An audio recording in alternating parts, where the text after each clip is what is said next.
Okay, it's 10 o'clock. Good morning Pacific time. Good evening European time. Thank you very much for attending our webinar. We're very happy to have you here on revolutionizing your company with ChatGPT-4, unleashing the power of AI, and with a specific focus on sales and marketing streams. And very happy to have with me Dr. Yashwant Mutusami and Man Hamzi joining us from Texas and Vancouver, Dallas, Texas. So I may ask to please forward to the next slide. Yeah.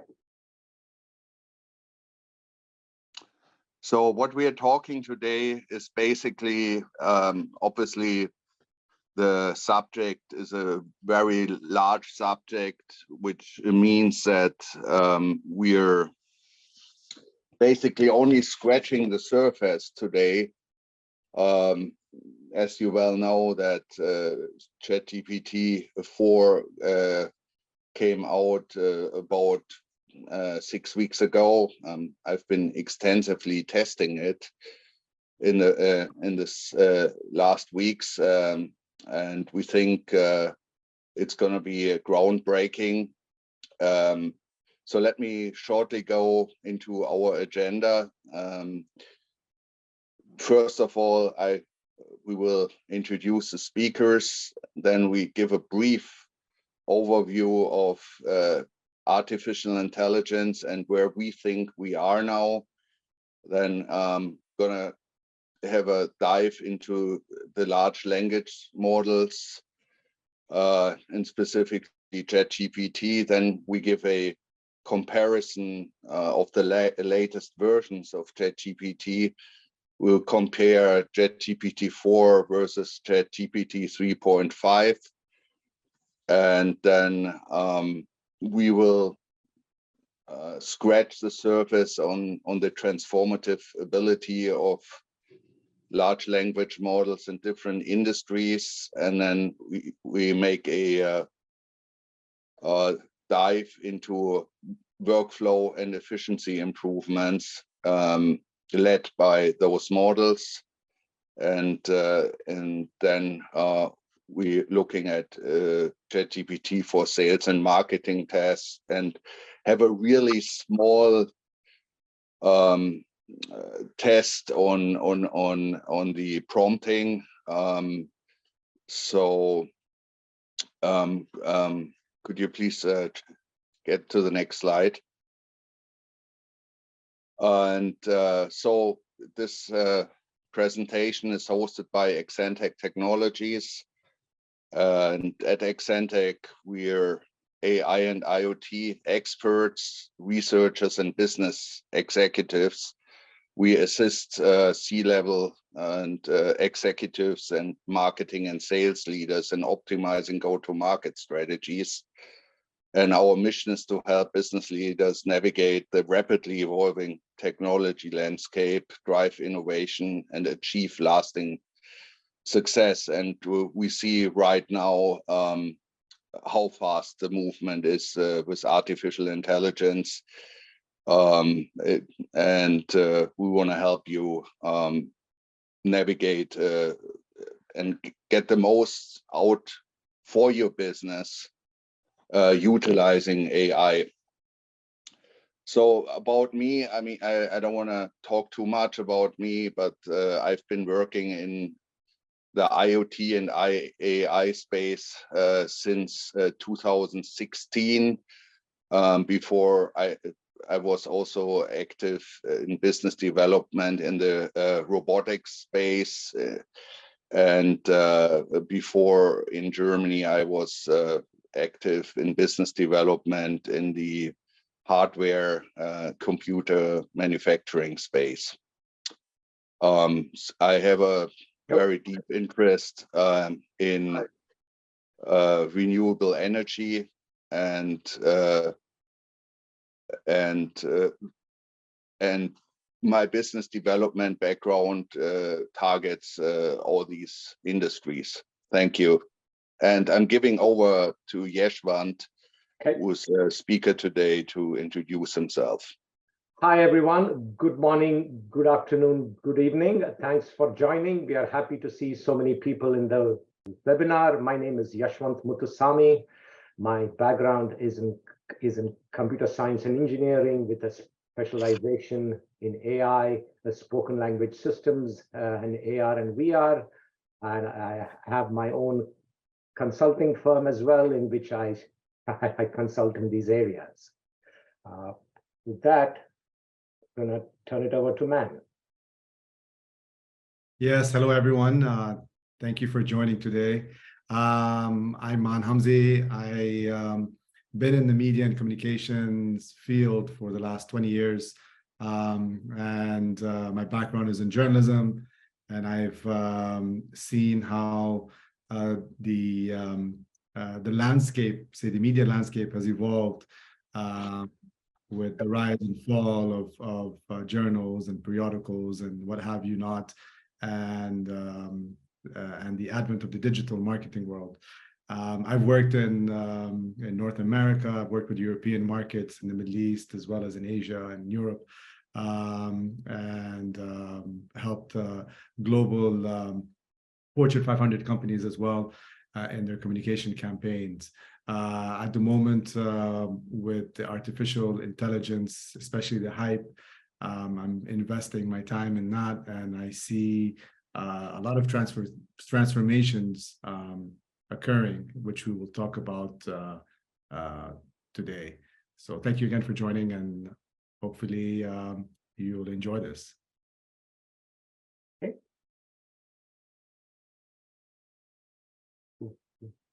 Wolfman?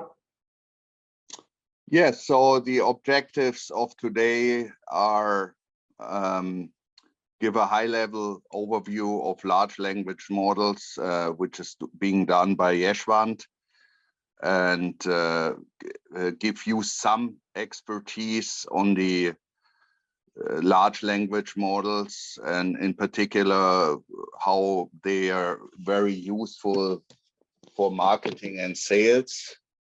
And then we talk about the improvements, how ChatGPT-4 can enhance productivity and efficiency and decision-making in organizations, and to what percentage in different tasks efficiency improvements are possible according to our knowledge. And then at the end, we're going to have a demonstration of a prototype app developed by Yashwant, utilizing LinkedIn profiles and ChatGPT-4 APIs. Thank you. I give it over to Yashwant now, who will take us into the world of artificial intelligence and large language models. Thanks, Volkmar. Hi again. Before I start, I have a request for volunteers for the live demo. We are going to have a live demo of LinkCon GPT later on in the webinar. If you'd like to participate, please drop your LinkedIn username in the Zoom chat right now. Once I'm done talking, I will take your usernames to be used in the demo. And just a note, your username should be in the form first name, last name, ideally, and not have any numbers or special characters. And also a quick note, no LinkedIn profile is going to be harmed or otherwise modified by the demo. So no need to be concerned about that. We cannot do that in any case, even if we wanted to, because LinkedIn has got pretty strong security settings. So with that out of the way, let's get started. You have probably seen these acronyms a number of times. So let's go into what they really mean.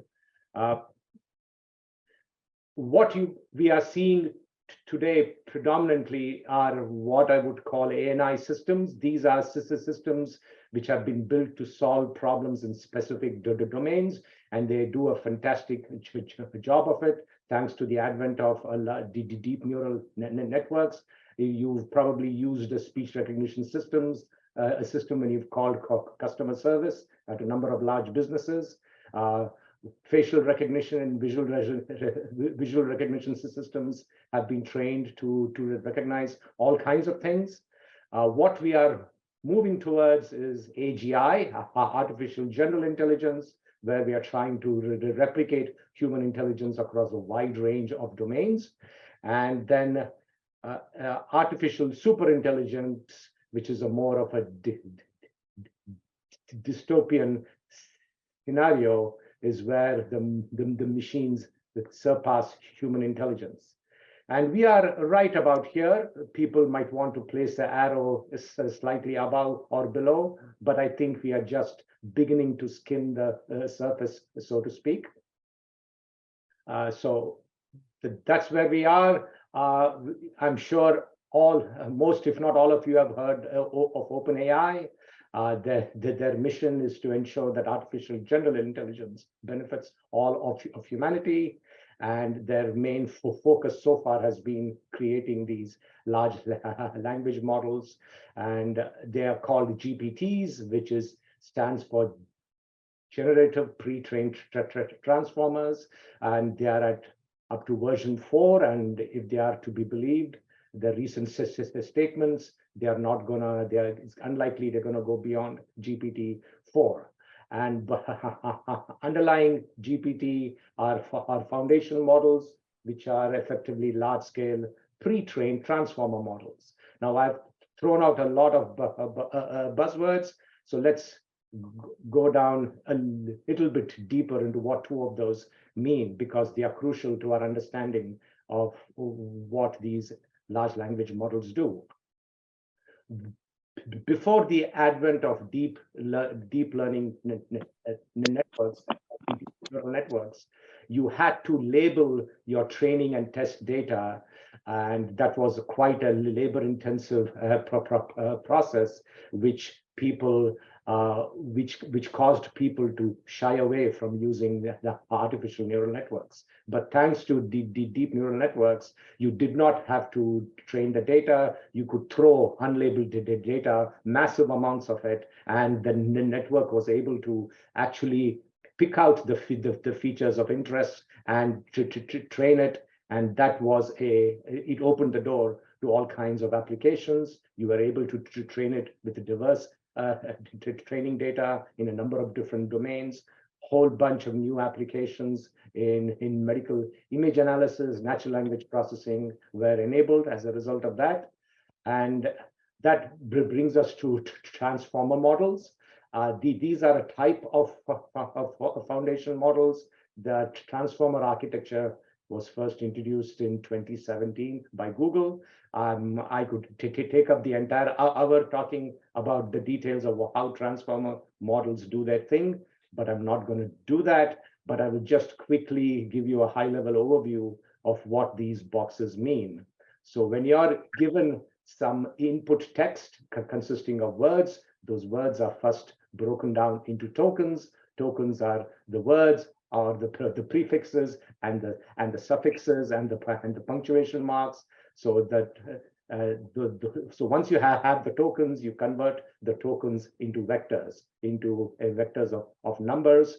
And then this is a key stage where you basically make sure that words that appear, the same word that appears in a different order in different pieces of text is given a different weight. So that is a whole purpose of the positional encoding. And then you get to the meat of the process, which is the transformer block. Each transformer block consists of an attention block and a feed forward block. An attention block is nothing but providing the context to each word in the text. And the key aspect of transformer models is this notion of multi-headed attention.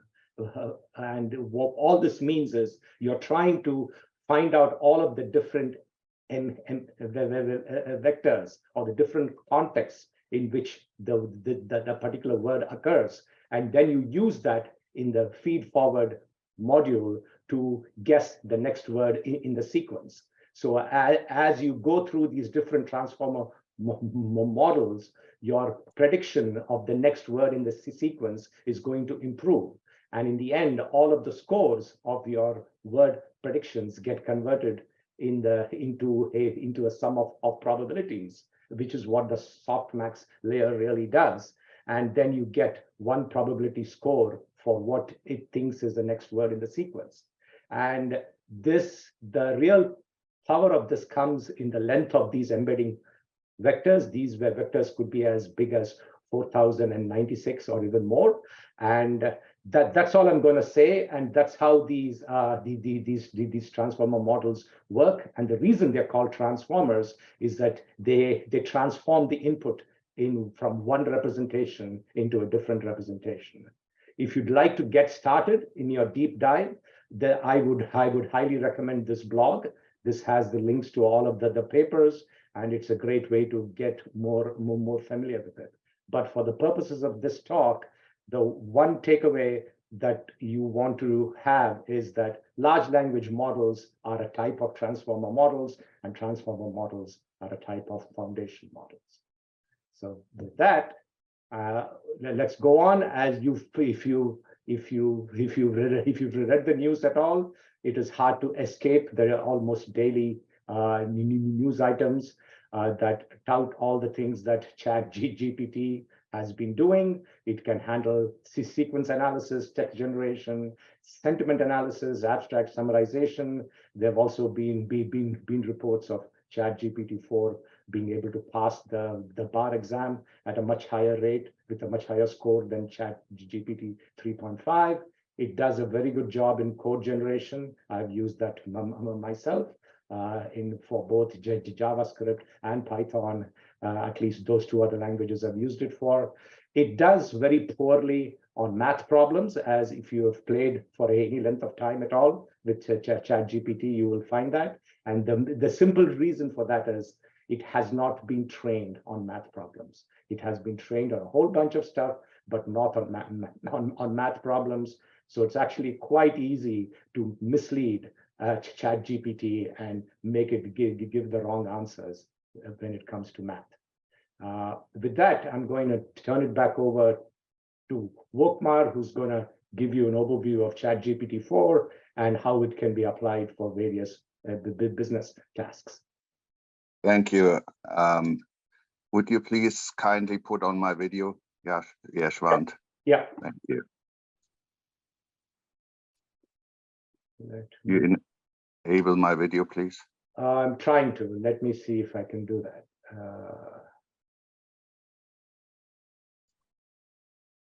I don't see an option. Do you see that, man? Yeah. Okay. Let's start with the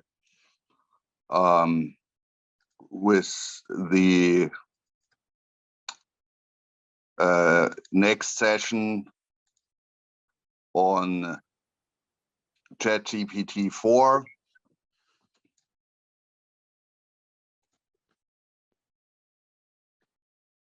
Excuse me. Yeah. Do we have the full screen here? Yeah, you're on full screen. Okay, thank you. Can everyone see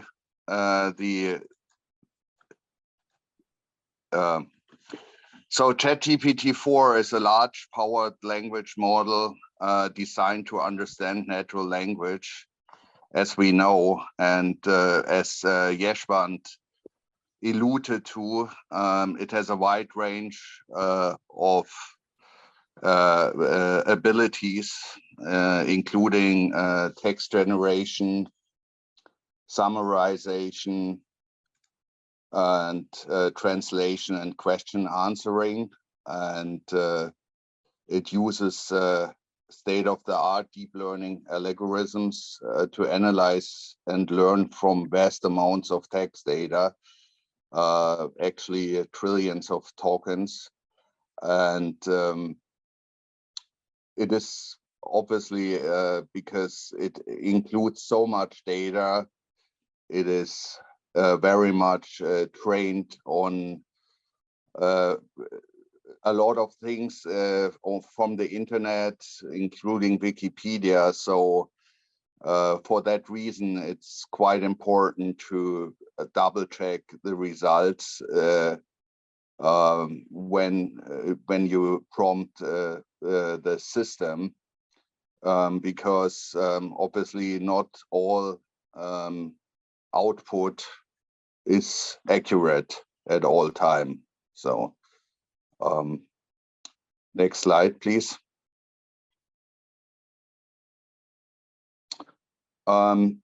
When we look at ChatGPT 3.5 versus ChatGPT-4, there's also, it might not seem that way, a very strong improvement between the two, whereas ChatGPT-4 can support up to 1 trillion parameters.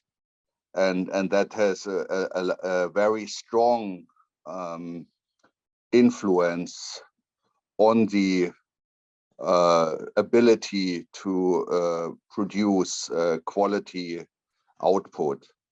So ChatGPT-4 is 60% less likely to fabricate facts than ChatGPT 3.5. So it's much more sophisticated, and I have since the beginning, when ChatGPT-4 came out, I have tested it. I paid the $20, and I have the ability to work with both, and I can only confirm those findings. In addition, ChatGPT-4 has a longer memory than the previous versions, and it can analyze and comment on images and graphics. That's just a few points that distinguishes both models from each other. And obviously the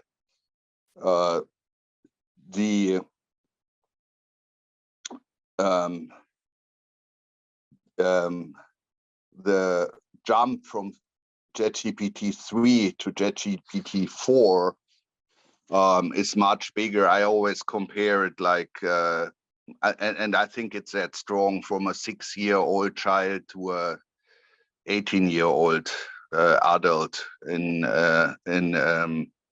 capabilities.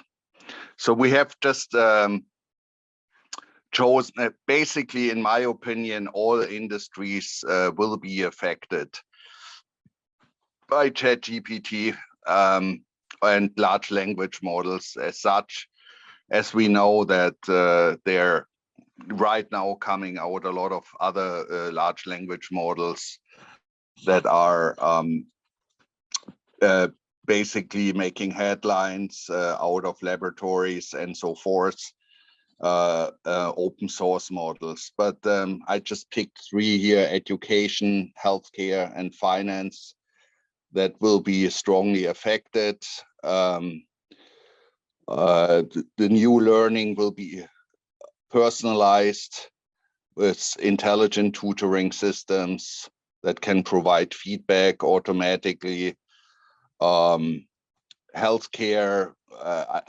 large medical records can be analyzed and assist healthcare professionals. And finance, we have just I've just read an article today that ChatGPT did a better job in suggesting stocks than a financial analyst. I mean, this has to be proven. Not all of the messages and news we read today is necessarily accurate and statistically proven, but we see the large advancements in those models where they can already almost take over certain jobs in terms of analyzing data. Next slide, please.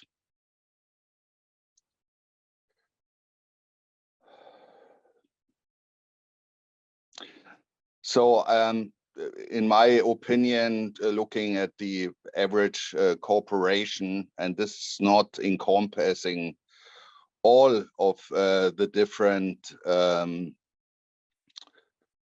parts of functions inside companies, but the ones that are definitely affected strongly are customer service, where chatbots and virtual assistants will be able to provide very personalized and efficient customer service, reducing the need for human agents. We have that already. That will become much better. And sales, and we will talk later in detail about this, as that in the sales process, the sales tasks can lead to much improvement in the generation, qualification, and follow-up, as well as provide insights into customer preferences and behavior. In marketing, ChatGPT-4 can generate personalized marketing content such as product descriptions and social media posts.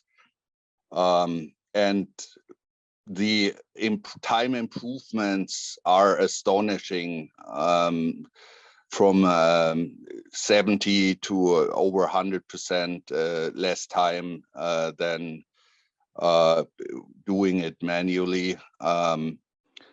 In human resources, ChatGPT-4 can assist with tasks such as recruiting and onboarding by providing automated responses, and operations, supply chain management, and logistics. GPT models could sit on top of machine learning models and basically interact with these machine learning models and train them to become better. I see a huge potential for improvement here. There have been already intensive talks between Microsoft and Siemens and others how to combine machine learning and large language models to improve the efficiency and throughput in the machining space, in production space. Next. So what will be the benefits for businesses? Of course, as I said, increased productivity and efficiency, improved decision-making, and enhanced customer experience, hopefully. The increased efficiency is one of the key benefits of large language models, because and which will lead to tremendous productivity and efficiency improvements and streamlining processes, also allowing automating very repetitive tasks. And we will show that in one of the next slides, where we have the automation of sales enablement process. And the decision making is also much better, because the model can go through vast amount of data and like crystallize out what is of that data, what is really relevant for you in particular, and then provide ways for better decision making and enhance customer experience. We said that already, by providing personalized interactions. This is also possible on a 24/7 base. Next. So now we come to Man, speaking about the marketing aspects. Yes, thank you, Volkmar. Appreciate that. Yes, thanks for that slide. So as we all know, I mean, there's nothing really new about marketing. We've been marketing ourselves and others and products probably since the Stone Age, when people were trading wheat and sheep skin and obsidian rock and what have you not. But it's about how it's developed over the years, how we utilize it, the tools that really make a difference. And today we're talking about one of the probably most advanced tools we have in the 21st century, the leap into artificial intelligence. Undoubtedly, we're seeing obviously a lot of hype at the moment, but there's a lot of benefits. And with those benefits, obviously there's some reservations, but there's no doubt we need to take advantage of these tools as we speak, because this is how the world is moving forward. Now, what I have here is I've been working in content generation for many years. And, you know, as the adage states, content is king, it always will be king. With ChatGPT, and I've been experimenting with 3 and 4, and you can see the differences as Volkmar indicated. For example, what we're seeing and what we're going to see in going forward of what companies and individuals and marketeers are going to be utilizing is the different external and internal communications methods that they want produced. So for example, we've have a few examples out here that people are using as we speak, or you can utilize. The good thing about ChatGPT is not only is it becoming more accurate as it develops, but it can craft compelling ad copy. So for those advertisers, and it can capture attention and encourage clicks. So you can generate various ad variations, optimize ad performance. You know, they can tweak your headlines, your descriptions, all those things that used to, you know, if you struggle with writing and you need to employ someone, or you have a team that does that, now it can do it instantaneously. Same with other external communications like newsletters. It can create informative and very engaging newsletters that keeps your subscribers, you know, informed and interested. And it does this with a lot of clarity, readability, and relevance, which is quite important. So focus is key here. I've in my life churned out a lot of press releases, and I know how in the beginning it takes a lot of time, because you need to dedicate you know, time and effort into research and asking the right questions and making sure the target audience is receiving this properly. So and obviously as you get better to it, I mean, a press release can be drafted within an hour to several hours, depending on how much you know, how long it is, or how many people are involved, or depending on the nature of that press release. But with ChatGPT, you can it can create a very well structured and very newsworthy communique that you can send out to your customers or to external audiences. So in terms of like companies' announcements, product launches, any relevant updates, and it can do that with the speed and efficiency that Volkmar had mentioned earlier. Same with social media. So you can create now posts and hashtags and that align with your brand's image and your messaging and goals. So that's the thing here. So in case, I mean, we humans, you know, the air is human, or yeah, as they say. So the good thing with artificial intelligence is there are no slip-ups if it's done accurately and you input the right information. Same thing with email campaigns. You know, you can craft business-like personalized messages that are very targeted. And today we're going to demonstrate one of that key element that you're going to see from what Yashwant and his team have developed. So we'll have that demonstration. You can see how we're going to be going forward with this technology. But yeah, and if you're an influencer and you turn out a lot of blog posts, same thing. You can generate that organic traffic, engage readership,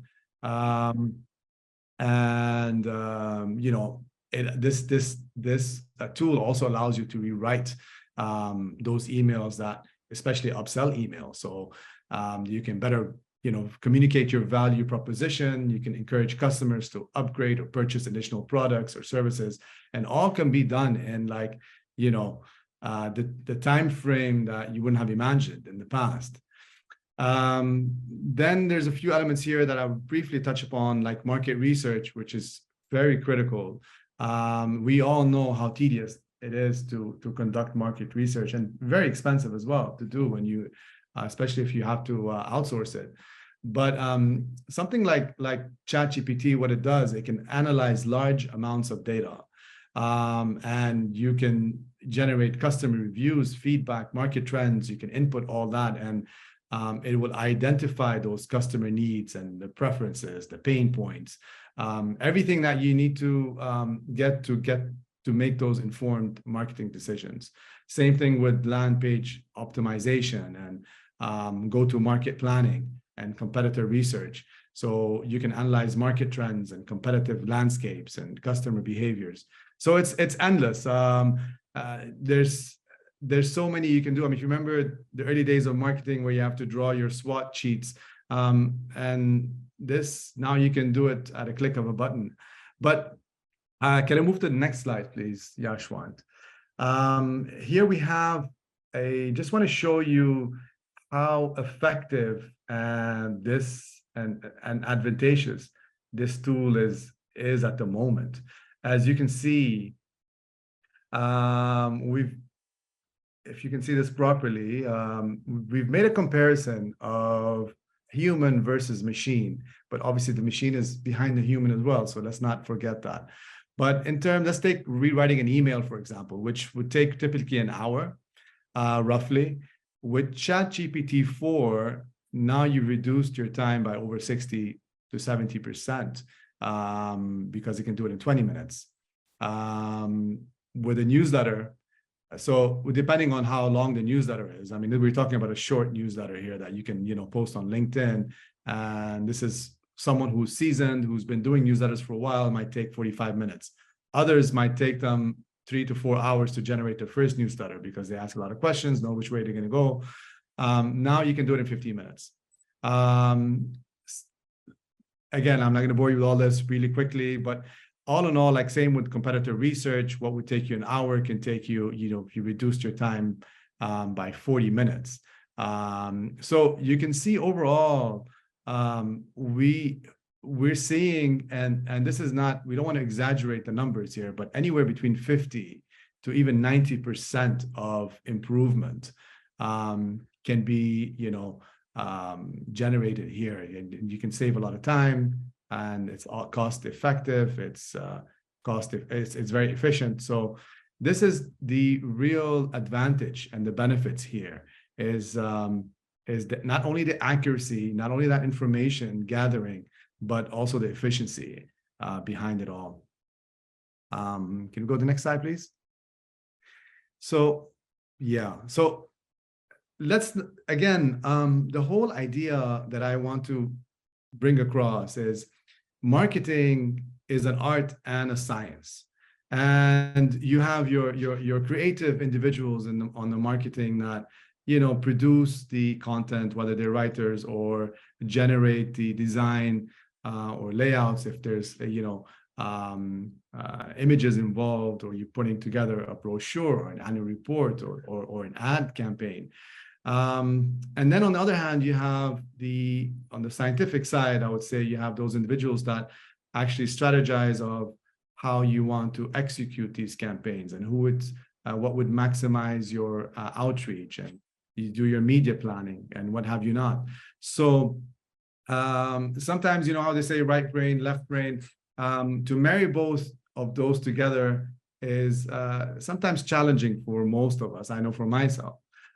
So what you can do now, if you're on the creative side, now you can get that information on your own of how you want to execute your campaign, get the scientific side just by using ChatGPT and artificial intelligence. So, and what we're seeing today, and I want to make this a point, is you're probably all familiar with a lot of people selling GPT courses out there, or prompting, like the best prompters in town. And this is natural because in any situation, any new technology, you see developments and people trying to be ahead of the game or appear that they are. The idea here is prompting is key, that's for sure, what you input to get that information. But the best prompter is ChatGPT itself. So what I'm trying to say here is what you still need to have those strategists in place. You still need to know what to do. And what to write and what to input and how to input it and what you want to get from that. And at the moment, this is where we come in and we know how it works and what we need to do best. So really quickly here, just to just give you a basic idea of what the science of prompting is all about. It's about being very clear and concise, using the concise language, having a well-defined prompt, that's very clear, very focused. You also want to ensure relevancy, that they're very relevant, they're up to date. You want to use specific language. You want to avoid open-ended, overly broad prompts. You need to be more specific. Obviously, context is key. You have to set the context straight. Requesting examples or evidence helps you a lot in your output. So just a general idea of prompting, and we can go to the next slide. So here's a quick example. Again, there's thousands of prompts that we can give you, but just to give you a quick example of what would be a good prompt. So in this case, if you want to generate a blog post, let's say, so here's one where as you input the type of blog, as a type of blog post, you input that, craft a personalized message that resonates with, and then here you can input your ideal customer persona, and it can generate that for you at a separate, in a separate prompting transaction if you want. And by focusing on their specific needs and desires and compelling them to make the desired action with a clear value proposition. So this is like a very detailed, it seems like too much, but it's basically, you need to input the right keywords as if you're talking to your friend or to a business associate or a strategist. And this is where the game happens, basically, in the prompting. I'm going to hand it over to Volkmar again. So he's going to talk about the sales. Yeah, so thank you so much, Man, for that. So we talked about before recapitulating the prompting process. I think what is very important is like, it's the same as if you would talk to your secretary and tell her exactly what the parameters are, what your desired outcome is. And the good thing about prompting is also that you can revise your prompt, meaning you get a certain output from ChatGPT-4 and then say, okay, I like this aspect of your answer, but please rephrase it or put in this aspect of my question and emphasize this more. You can even change the tone from friendly to more aggressive. All these nuances are understood by the model. And I think that's important to understand, that it's like, in a way, talking to a person, but you have to, in the prompting process, set the parameters and the outcomes straight, so you get the desired results. But as I said, you can prompt several times till you finally happy with your answer, and then you can basically change whatever you need yourself. So we were looking at processes, because in my opinion, the process is what will, with artificial intelligence and not only large language models, the processes is that will be automated. Like over the last over 100 years of the Industrial Revolution, we had production processes optimized.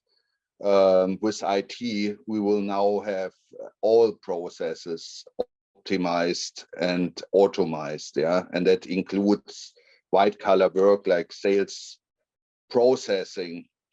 And in each of the relevant steps, for example, in a sales process, which starts with lead capture, lead qualification, initial contact, product demonstration, handling objections, proposals, closing the deal, and post-sale, ChatGPT-4 can be helpful and reduce the time for certain texts like that you need for these different work steps. And in addition, you can connect and automate the workflow with other tools. So in my opinion, we have to look at this in a holistic way, where you not only optimize different steps in the workflow, but also automate the whole workflow, or help automate the whole workflow to stay competitive. Next slide. And again, going here to have a prompt of a different sales prompt here, and that sales prompt is basically efficient sales prompt. Here, provide a persuasive sales pitch for medical software solutions, specifically tailored to the healthcare industry, include key features, benefits, and address common challenges faced in healthcare companies. Emphasize how your solution can improve patient care and streamline operations. So as you see from this prompt, it's about a sales pitch, and it specifies the industry, and it will tailor the answer to the industry. And it clearly tells ChatGPT-4 what I, as a salesperson, want to get out of it. And in that way, it sets the stage for the model to work for you in the most proficient way. Next. We can see now, I wanted to go into the ChatGPT-4. With ChatGPT-4, and this optimization process allows, as I mentioned before, for a automated process that basically integrates CRM. The CRM, ChatGPT-4 is prompting the process, and from there on, it will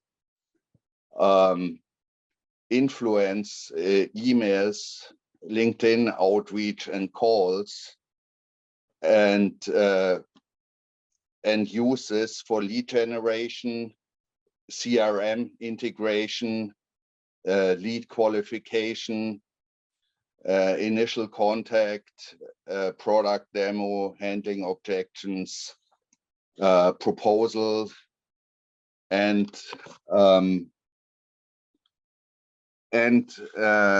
the integration in the sale. Just really quickly, I don't want to take much of your time, but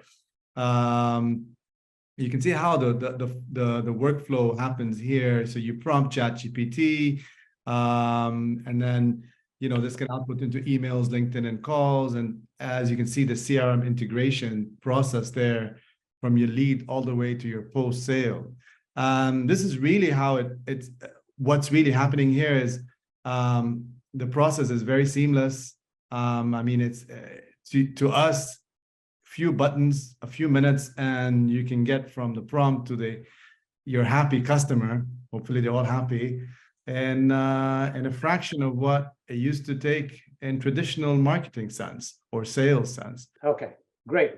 Thanks, gentlemen. Let's move on to the next one. What I'd like to show you now is the LinkCon GPT demo that I have done. This is a LinkedIn personalized message generator. And what it is basically an app that automatically retrieves your LinkedIn profile or any LinkedIn profile that you specify that constitutes the sender. It generates a summary of the LinkedIn profile using the GPT-4 API, and it automatically retrieves a profile of the contact that you want to reach, whose username that you have to specify. And then it provides 2 and 3 as input to GPT-4 and asks it to do an analysis of the 2 inputs and generate a personalized message. Please keep in mind, this is a prototype. This is not a finished product. We call it the MVP, so to speak. So it comes with all of the disclaimers that pertain to an MVP. With that, I'm going to have to stop sharing and bring up the app demo screen. So give me just a minute here. Okay, are you able to see this? You should be seeing an app screen. Yes. Okay, great. So I had requested volunteers,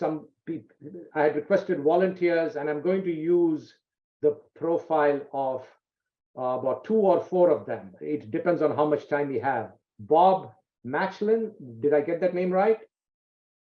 I'm going to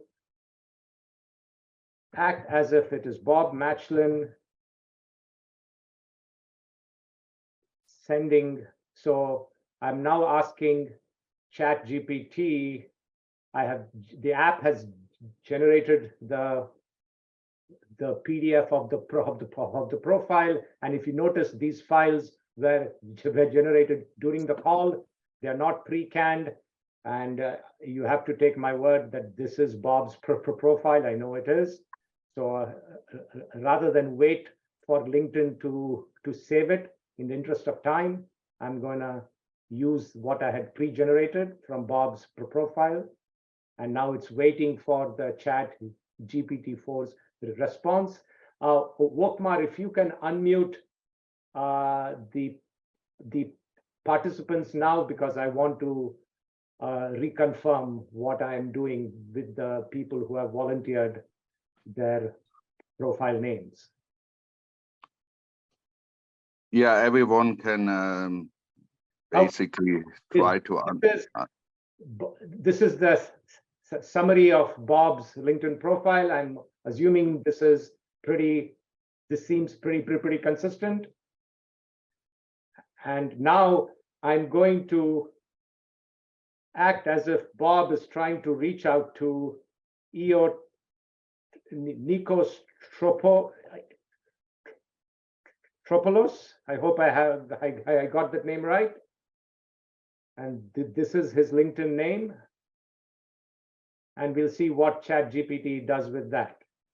So this is Bob sending out an email to Nikos. And I know for a fact that Nikos's profile is 3.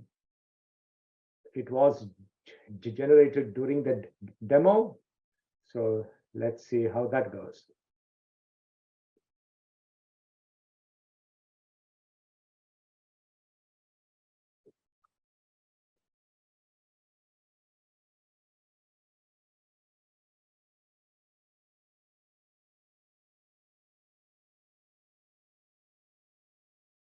And the eagle-eyed folks on the call might see that the save PDF file for Bob's profile is going on in the background. So my app automatically opens the LinkedIn tab to get the profile. But we're not going to wait for that since I've already pre-generated it based on what he gave me earlier. So that is what is happening in the background. We are still waiting for ChatGPT-4 to come back. ChatGPT-4 is much more sophisticated than 3.5, but the one downside of the API is it takes much longer, but it can also take more longer prompts. So here we go. I'm going to have both Bob and Nikos take a look at this. And so this is Bob sending an email to Nikos, whom I'm assuming he hasn't met before. So this is basically as if he has sending out this message to Nikos.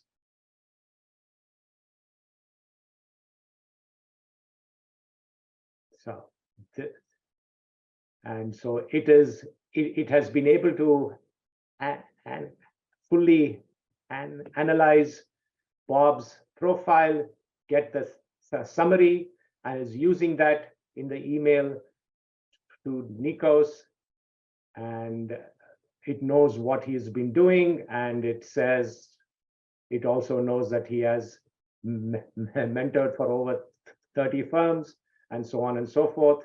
And you can, I mean, the app lets you right now select this and use this as an input to a real email. Obviously, the next obvious features for the app is to actually auto generate the email. This app will be working on a mobile phone as well. So the whole idea is with the click of 2 buttons or maybe 3 for the email send, you are actually reaching out to new contacts. And there's a lot of things that's going on in the background, but you don't need to be concerned about that. So this is all by ChatGPT. I have had no hand in this. Obviously, you can take this output from ChatGPT and change it as you deem fit.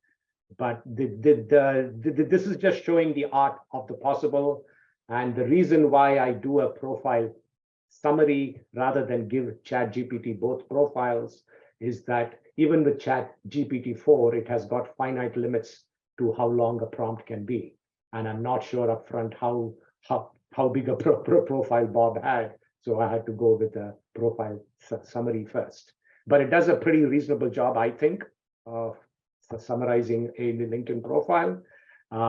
So that is pretty much what I had to show. I'm going to stop sharing.